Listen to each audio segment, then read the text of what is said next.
Assalamualaikum warahmatullahi wabarakatuh. Perkenalkan, nama saya Azira Nurasida dari kelas 12 MIPA 6 nomor absen 8.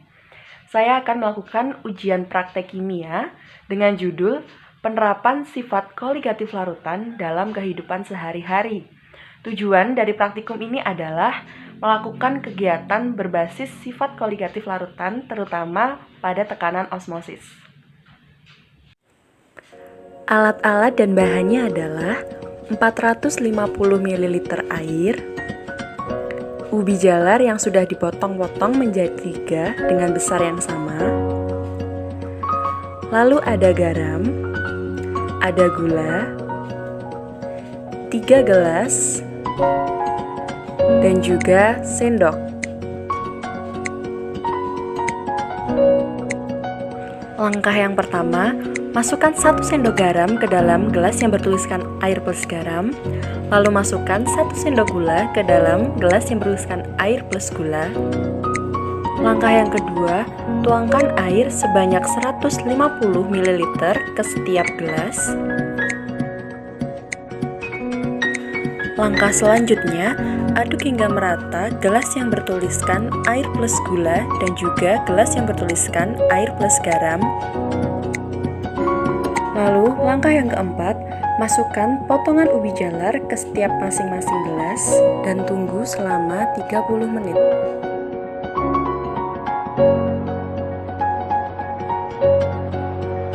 Setelah 30 menit, angkat potongan ubi jalar dari setiap masing-masing gelas, lalu periksa teksturnya. Ubi yang direndam di larutan garam, teksturnya menjadi lunak, serta ukurannya menjadi lebih kecil. Lalu ubi yang direndam di air biasa, teksturnya tetap keras, serta ukurannya menjadi lebih besar. Dan ubi yang direndam di larutan gula, teksturnya menjadi sedikit lebih lunak, serta ukurannya tetap sama seperti sebelumnya. Kesimpulan pada praktikum ini adalah, yang pertama, tekstur ubi pada larutan garam menjadi lebih lunak dikarenakan konsentrasi pada ubi lebih rendah daripada konsentrasi pada larutan garam, sehingga air yang ada pada ubi bergerak ke larutan di luarnya. Ubi itu sendiri akan menjadi kehilangan air yang berada di dalamnya, sehingga teksturnya akan menjadi lebih lunak dan ukurannya menjadi lebih kecil. Lalu yang kedua, tekstur ubi pada air biasa tetap keras serta ukurannya bertambah besar karena konsentrasi pada ubi lebih tinggi dari konsentrasi air biasa.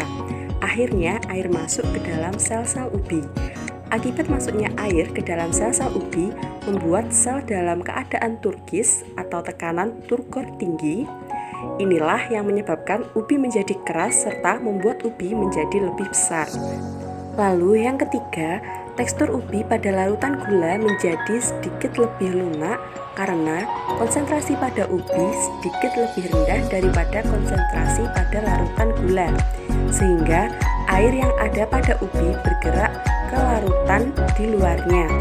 Akibatnya, tekstur ubi menjadi sedikit lebih lunak serta ukurannya tetap sama seperti sebelumnya.